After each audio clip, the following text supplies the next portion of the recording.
obulamu bw'omusajja wa Katonda gwe bayita Eliya.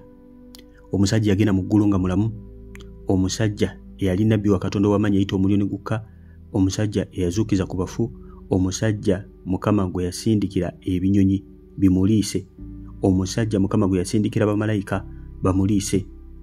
Olwali tugenda okuba nga tutunuulira obulamu bw'omusajja ono mangu nnyo ddala. Okyagenda mu kitabo kya Bassekabaka ekisooka essula 17 tandikira ku linnya olusooka. Omusajja ono yajja mu biro bye waaliwo kabaka bali bamuyitanga Akabu yali kabaka nga yafuga, nga mukazi we gwe bayita Jezeberi ono tugenda kubeera naye tumutunuulira. Olunaku olumu tuligera ku bulamu bwa Jezeberi ono. Omukazi yali omugwagwa ennyo, yalina mu Isirayiri ng'alina bannabbi bayitirivu nnyo ng'alinga eyawamba.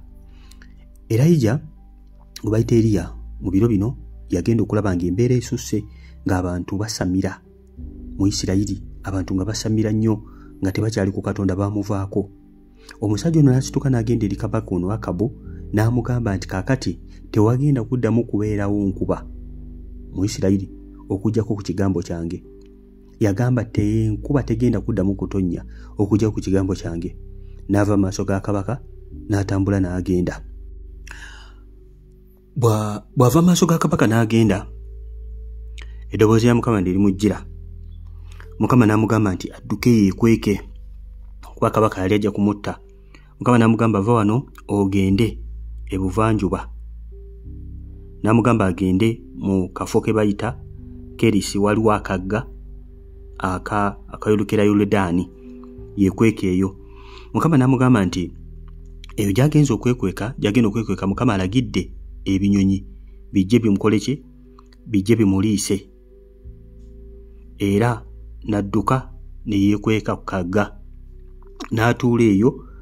Ebinyonyi ne bimuleeteranga ennyama, ne bimuleeteranga ekyokulya ku makya n'akawungeezi. Ekiseera kyatuuka akagga ne kakalira ne kaba nga tekakyasobola kumuliisa. Awo ekigambo kya Mukama ne kimujjira nga akagga kakalidde, kabadde anywako amazzi. Ne mugamba Mukama Katonda n'amugamba nti agende eri nnamwandu. Waliwo omukazi yali nnamwandu mu kibuga Sidoni. Mukama n'amugamba agende eri omukazi oyo, agenda kubanga amuliisa nnamwandu oyo. Bw'ati Erayija n'agondera ekigambo kya Katonda n'agolokoka neeyongerayo olugendo olwo. Omukazi ono yamusanga bweru wa geeti w'ekibuga. Omukazi yali akyaba buku, n'amugamba amuwe ku tuzzi anyweko. Omukazi ono n'agenda okuleeta otuzzi n'amugamba sooka olinde. N'amugamba kakati nfunyeyo n'ekkokulya. Omukazi n'agamba Mukama Katonda nga bw'ali omulamu, sirina kaakulya okuggyako akata akatono n'otufuta otono twali tusigadde mu kasumbi. Eriya n'agamba nti abimuwe abirye. Bw'anaabimuwa n'abirya, akasumbi tekagenda kukalira, n'akagoyo akasigaddemu akata akatono tekagenda kuba nkakalira. Omukazi ono yali ng'agenda ku bigoyo abirye amale afe ne mutabani we, kubanga enjala yali enyinyitidde ng'abantu tebakyalina kyakulya, nga nnamwandu kano kokka kasigazza. Omukazi n'agenda n'akola Eriya kyamugambye. Yamugamba nti agenda akagoyo akalye, akamuleetera akalye, then naye yeefumbire oluvannyuma n'omwana we. Omukazi ono n'agenda n'akagoya n'akamuleetera, naye Bayibuli tugamba nti okuva awo omukazi we yajja tewaakalira. Yali asigaza akantu katono mu mpipa naye tewaakalira, n'akasumbi k'amafuta tekaakalira. Bw'atyo omukazi n'ayita mu sizoni ey'enjala. Baali bakyali awo mu biro bino, Eriya Mukama gye yali amugambye okubanga addukayo ogume ono nnamwandu. Omwana wa nnamwandu n'alwala. Omwana wa nnamwandu ono bw'alwala, bw'atyo omwana wa nnamwandu ono n'afa. Omwana wa nnamwandu ono bw'afa, nnamwandu n'ajja eri Eriya n'amugamba nti wajja kunzijukiza kibi kyange. Mukazi ono alabika alina ekibi ekyali kimuli ku mutima, n'okutta omwana wange. N'amubuuza. Eriya mu kuddamu n'amugamba leeta omwana wano.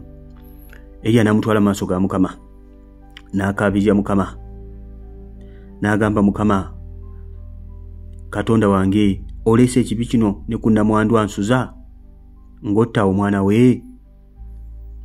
Eriya neegololera ku mwana ono emirundi 3. Omwana n'addamu obulamu. Eriya bwe yeegololera ku mwana ono yeegayira Mukama n'amugamba, Mukama Katonda wange nkwegayiridde obulamu bw'omwana ono omuddemu nate. Omwana ono wa Namwandu bw'atyo n'addizibwa obulamu ne busigala nga butambula mu maaso. Namwandu ono bwe yalaba ekyo n'agamba nti kati ntegedde ti Katonda ali naawe.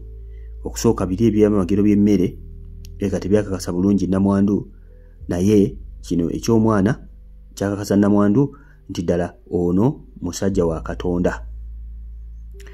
Era Namwandu kino kyendowooza nti Mukama Katonda kino ekyamagero yakikola okwongera okukakasa Namwandu ono nti ye Mukama Katonda.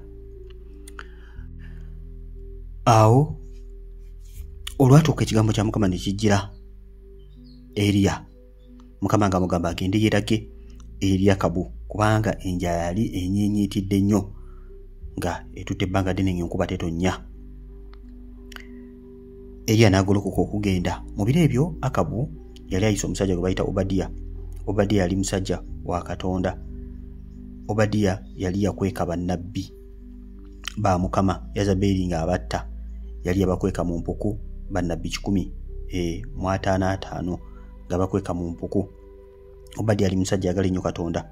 Akabu n'amuyita n'amugamba agende akwate sayidi endala, ne kabaka akwate sayidi endala bagende banoonya amazzi ge banaawa endogoyi zaabwe kubanga mutuufu enzizi zonna zaali zikalidde. Obadiya ono bwe yali ng'atambula jjukira ne Eriya yali asimbudde nga Mukama Katonda amuyise kubanga addayo okubanga eraga eri kabaka ono Akabu gye yadduka. Obadiya ono yali atambula n'alengera Eriya. Bayibuli egamba n'amumanya n'amutegeera. Bwe yamutegeera Eriya n'amugamba agende ategeeze mukama we Akabu nti Eriya ali wano. Obadiya n'agamba Eriya nti oyagala kunkola ki? N'amugamba nti kiragiro kyali kyayise okubanga ono olina walabwako, era n'amugamba tewali kitundu kyonna kye bataafeffetta nga bamunoonya. N'amugamba nnyinza okuva wano ne ŋŋenda ewa Akabu ne ŋŋenda okukomawo ng'omwoyo wa Mukama akuggyewo akubuzizzaawo. Eriya n'amulayirira Katonda nga bw'ali omulamu yajja kumusangawo. N'agenda eri Akabu n'amugamba. Akabu bwe yajja n'alaba Eriya n'amugamba, gwe wuuyo ateganya Isirayiri? Eriya n'amugamba, nze siteganyako Isirayiri okuggyako gwe ne kitaawo mmwe mwaleka ebiragiro bya Katonda. Kati Akabu yali kabaka naye n'aleka Jezeberi. Jezeberi yalina bannabbi bangi nga ne bannabbi ba Katonda abatta, naye nga kabaka omulamba talina kyakolawo, atunula butunuzi. Omukazi ng'alinga yafuga Jezeberi tulimukolako sitole yiye n'enfa ye tuligyogerako Jezeberi ye nga ye. N'amugamba kale. Eriya n'agamba kabaka Akabu nti kale nkuŋŋaanyiza Isirayiri yenna ku lusozi Kalumeeri ne bannabbi ba Yezeberi bonna. Yamugamba bannabbi 145 abasinza Baali n'abasinza Beseri. N'amugamba 400 bajje bayimirire mu maaso ge. Akabu n'agenda kuŋŋaanya Isirayiri yonna ku lusozi ne bano bannabbi ba Baali 405 n'abaleeta. Eriya n'ateekawo empaka, twagala okulaba Katonda kyasinga amaanyi. Enkuba yali jjukira tetonnya. N'agamba twagala okulaba Katonda asinga amaanyi, aliwa Katonda omutuufu nga kyebalina okuba nga bakola kubanga bateekawo saddaaka. Buli muntu ateekewo saddaaka ye. Eriya ateekewo saddaaka ye ne bali bateekewo saddaaka yaabwe. Anaayita Katonda nakka, Katonda oyo yagenda okuba Katonda omukulu, yagenda okuba Katonda wa Isirayiri. Jjukira bano baali badominatinze nnyo ku bulembe bwa Yezeberi. Bano baali bannabbi ba Yezeberi. Yezeberi yali asinze ono Baali. Kati bano nga be bannabbi be baali bayitirivu nnyo okubanga wano bapulizentinga bannabbi 405 abasinza ono Baali. Abalala baali 400 abasinza Beseri. Ndowooza olaba baali bangi. Tebereza bannabbi 405 against 1. Bannabbi bano be baasooka, bannabbi ba Baali be baasooka ne bateeka saddaaka yaabwe ne batandika okukoola Katonda waabwe, ne batandika okukoowoola, ne bakuba eŋŋoma, ne basamira, ne bazina, Katonda waabwe talabikako. Ne bituuka saa 6 gwa misana abaakedde obukeezi, Katonda waabwe talabikako. Eriya n'atandika okubaduulira n'ababuuza banne, Katonda amwalabika ali ku vacation, Katonda amwalabika yeebase, mukoowoole nnyo, ajja kubawulira ng'abaduulira. Ne bakoowoola, ne batuuka n'okwesala emisale, ne batuuka n'okuba nga bayiwa omusaayi gwabwe, okuba nga beewayo nga zisaddaaka, bayiwa omusaayi, Katonda waabwe abawulire, naye nga nga talabika. Ne batuuka ne bapowa. Eriya n'azimba ekyoto kye, n'akitereeza bulungi, n'ateekateeka ekyoto kye, n'ateekateeka saddaaka ye gy'agenda okuba nga wa maaso ga Katonda. N'ateekateeka buli kimu mpola mpola. Ate saddaaka n'agiyiwako n'amazzi yonna, n'agyetoolooza. Ekyoto kyonna n'akyetoolooza amazzi. Olwali okuwanika emikono bw'ati n'akoowoola Mukama Katonda, omuliro ne gukka. Baali baayita olunaku lulamba, Katonda bwe nga talabikako. Omuliro ne gukka, ne gukonsuminga saddaaka yonna, ne guyita nawo, n'amazzi gonna gajjawo, gonna ne gatwala. Abaana ba Isirayiri bwe balaba kino ne beenenya mu mitima gyabwe, ne bagamba ddala ono Katonda waffe, Katonda wa Isirayiri. Eriya kyava agamba temubata bannabbi abo ob'obulimba, bonna ne babatematema, bonna ne babatta. Isirayiri n'eryoka ejjukira Mukama Katonda waayo. Nabbi ono Eriya y'omu ku bannabbi abasinga okuba ab'amaanyi mu ndagaano enkadde, era nnabbi asinga okuba amaanyi mu ndagaano enkadde gye tulaba. Ate yajja ku mulembe ogusinga okubeera omuzibu, omulembe ogusinga okuba omuzibu ennyo ogwa Jezeberi. Kyendooza nti Mukama Katonda yali amuleese mu biro ebyo okweŋŋanga Jezeberi ono. Jezeberi ono yali afuuse ekizibu eky'amaanyi, nga badominatinze nnyo obwakabaka ng'oyizoloza Jezeberi yafuga ye kabaka, kabaka omulamba, nga Katonda we talabika. Jezeberi Isirayiri yonna nga gweriko. Katonda wa Jezeberi Bayaali gwe baliko. Kati bwe bamala okuzikiriza bannabbi bano aba Bayaali, Eriya n'agamba kabaka Akabu nti golokoka olye onywe, kubanga enkuba egenda kukola ki, egenda kutonnya. Jjukira enkuba yali emaze ebbanga ddene, yali ndowooza nga emyaka 3 n'ekitundu, ng'enkuba tetonnya. Kabaka bw'atyo n'agolokoka Akabu, n'alya n'anywa. Eriya n'ayambuka ku lusozi okusabira enkuba, n'agenda n'omuddu we okubanga asabira enkuba etonnye. Eriya n'avunnama, n'ateeka omutwe gwe wansi w'amaviivi ge, n'asaba nga bw'atuma omuddu we n'amugamba agenda olingize olaba waliwo akijja. Eriya n'asaba emirundi 7, akikola emirundi 7 nga bw'atuma omuddu we. Mulundi ogw'omusanvu n'amugamba nti alengedde akale akatono akalinga omukono gw'omuntu nga bw'onafunye ekikonde kyo. Eriya n'agamba kabaka Akabu nti agolokoke n'embalaasi ze adduke kubanga enkuba ejja. Akabu n'agolokoka n'afuumuula embalaasi ze enkuba ereme kumusanga mu kifo ekyo. Eriya ye yali afuumuukira ku bigere. Bayibuli egamba nti omukono gwa Mukama ne gumukomako. Eriya n'afuumuuka emisinde n'ayisa n'embalaasi za Akabu. Tozanyisa omuntu aliko omukono gwa Katonda afuumuuka n'osinga embalaasi n'adduka emisinde. Akabu bwe yatuuka eri mukazi we Yezeberi n'amubuulira ebyali biguddewo. Enkuba ye yatonnya mu bungi, ekitundu ekyali kitalina nkuba, enkuba n'ejja. Mukama Katonda ng'awulidde okusaba kw'omuddu we Eriya. Yezeberi bwe bamugwa mu matu, eby'enkuba teyabiwulira, teyabifaako. Yalowooza ku bannabbi abafudde abazikiriziddwa, n'alayira nti bakatonda bankole bwe bati singa sizikiriza musajja ono olwaleero luno. N'alayira okuba nga azikiriza Eriya musajja wa Katonda, olw'okuba nti yali azikiriza bannabbi be abasinza Bayaali. Eriya naye ebyamugwa mu matu, Eriya naye bw'atyo n'afuumuuka n'adduka ne yeekweka.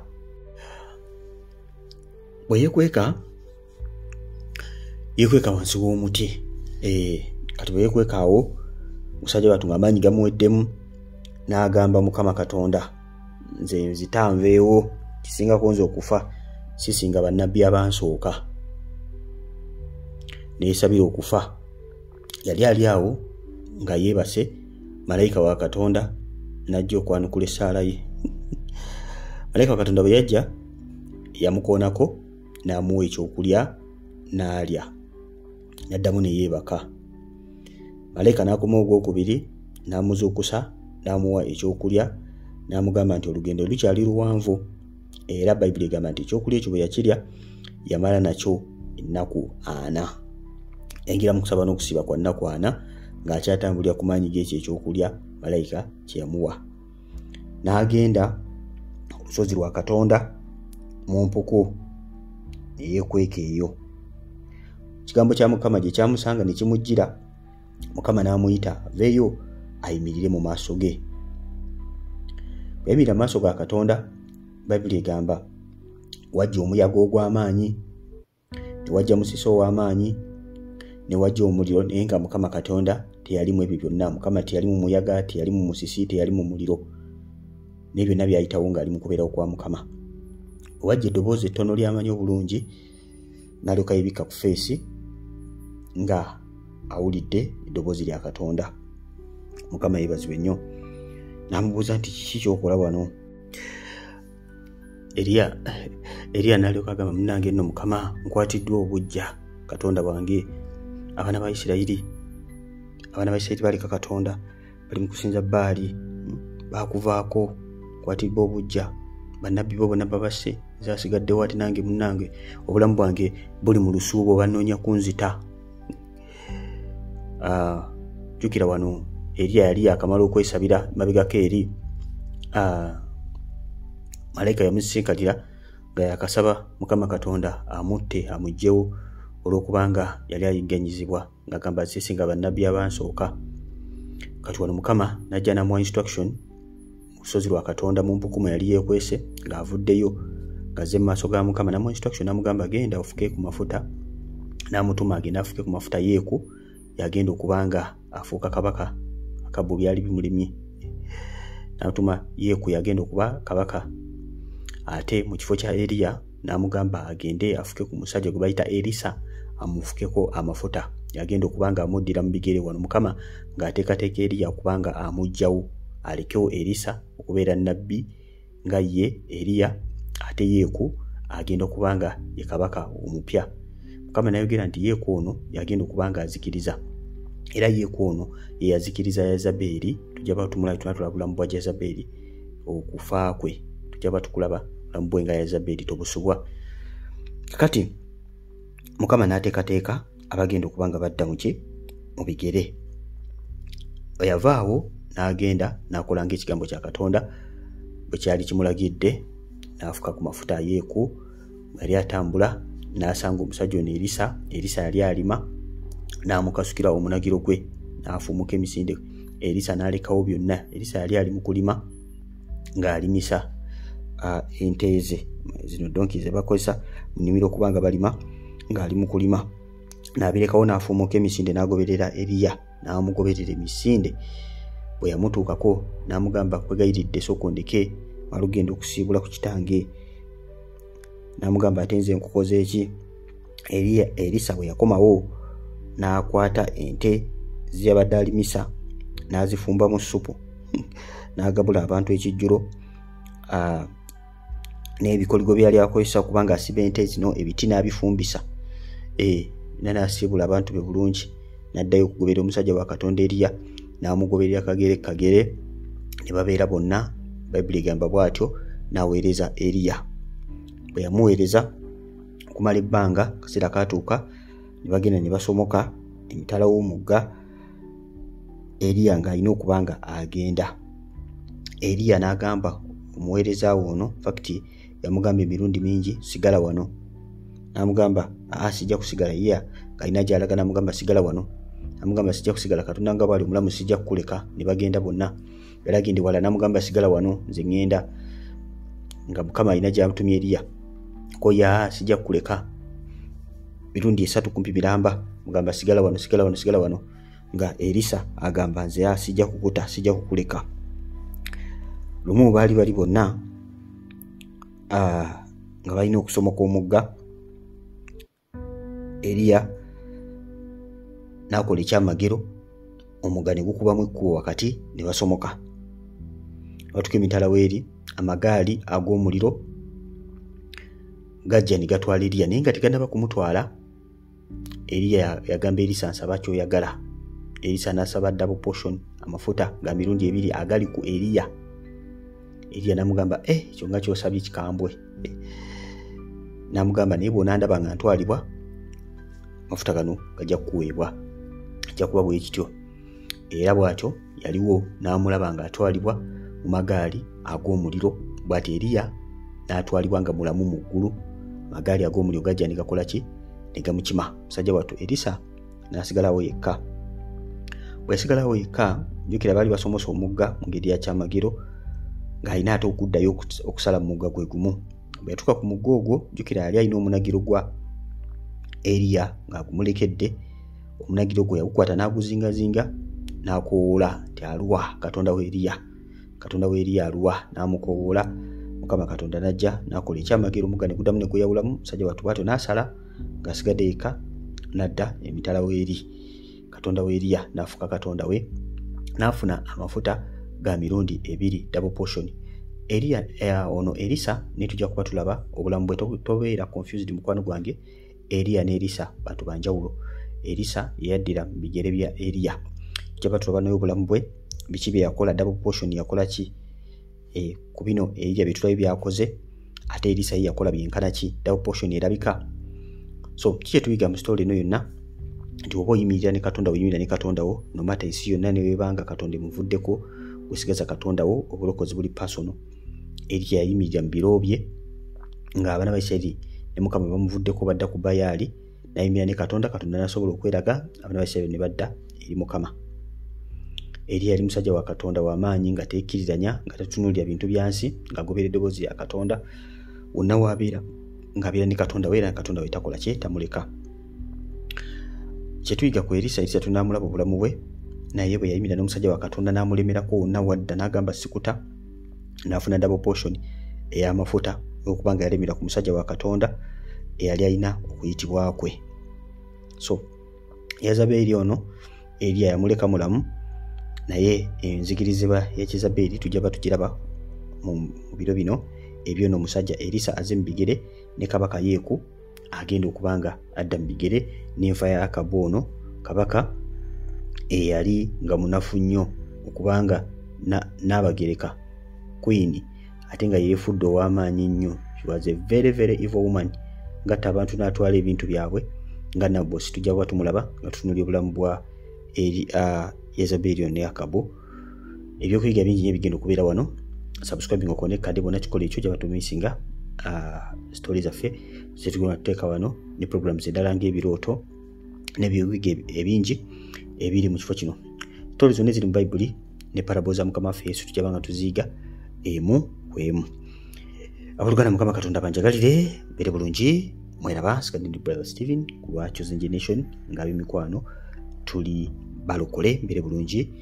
Story egenda okubanga eddako ojja girabaawo, ejja kubanga eyogera ku the 10 virgins, abawala 5 abagezi n'abawala 5 abasiru. Kale bere bulungi, mweraba.